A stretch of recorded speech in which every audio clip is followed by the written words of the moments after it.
Do you ever feel like you're just throwing money away on your power bill? Well, you might be. Paige Malone is going to tell us how you can cut your power bill down. Well, Cherish, as the temperature goes down, your energy bill tends to go up. But there are some ways to cut that bill down without freezing. If you're like me, you dread getting this in the mail every month. It's your power bill. And even if you don't, I'm sure you'd like to save a few bucks. So we invited an expert over to show us how to do just that. Hey! Come on in. Nice to see you. Nice to see you too. Hey. So everybody, this is Beth Thomas with Alabama Power, and she's going to help us out today. Good deal. Thanks for having me. You ready to get started? I'm ready to go. Let's do it. So tell me kind of about the breakdown of where our energy bill goes. What are we paying for? What uses the most energy?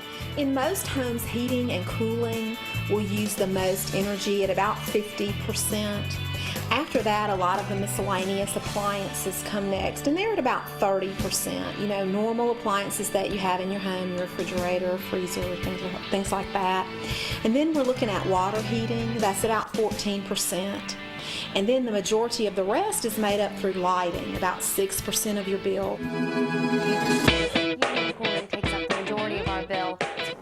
So I'm guessing the biggest way to cut our bill would be this guy right here. That's right, absolutely.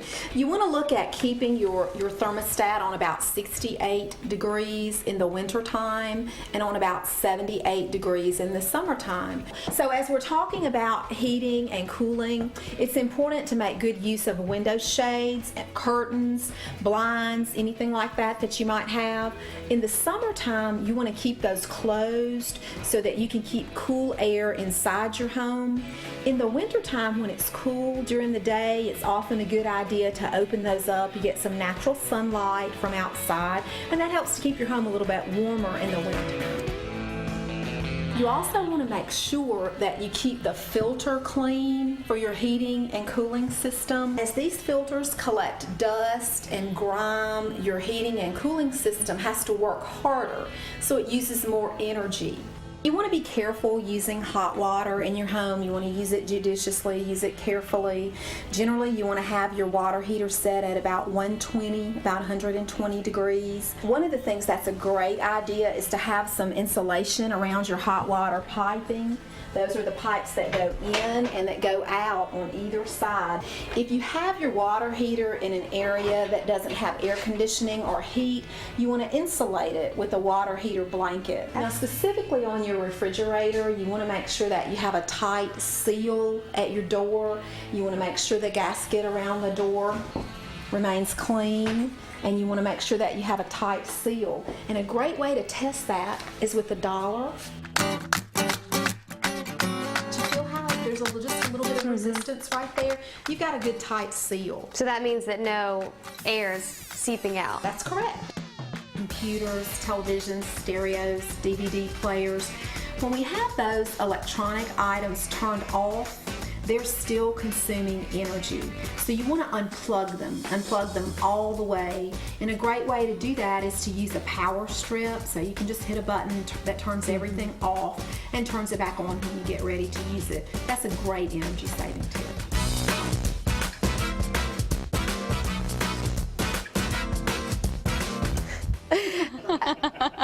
We're walking back and forth. So some interesting tips there. We were just talking about the refrigerator. I said, what if the dollar comes out? Then what do? Paige said, glue it. Or duct tape. You can always unduct tape it. I can't get my milk. Paige, I can't get my milk, and you told me to glue my refrigerator Think shut. how much money you'd save, though, so you'd never lose any air. Think about how much weight I would lose because I couldn't eat. On another more serious note, Alabama Power does this great thing to test out all of your appliances and how you're using money with your power bill. They'll come over for free and they'll do kind of everything they just did at my house. They'll check your refrigerator, make sure the seal's tight. They'll check your thermostat, your insulation, and tell you kind of ways to cut that bill down. They'll also give you a lot of goodies like spray foam and things like that. Neat. So yeah, you can go on the website and find out all about how to do that. And that's Alabama Power. Yep, Alabama Power. Good tips. And two, if you can do a tankless water heater, I know that has saved us a tremendous amount of money. just doing the tankless water heater. She was saying if you have the old school style water heater to wrap it in blankets, and I'm sure that's a good idea too. But if you can do the tankless water heater, and it heats up so fast, so Yeah, that's probably another save good. you some money. Yeah, that's another good money saving tip. So there you go. Really good tips, because I know you don't want to be throwing away money on your power bill, because where does the money go? You can't see it. You don't have anything to show for it. Except you're comfortable in your house, though. Exactly. Well, that is true. Until you get the bill. That is true. Thank you, Paige. Joe.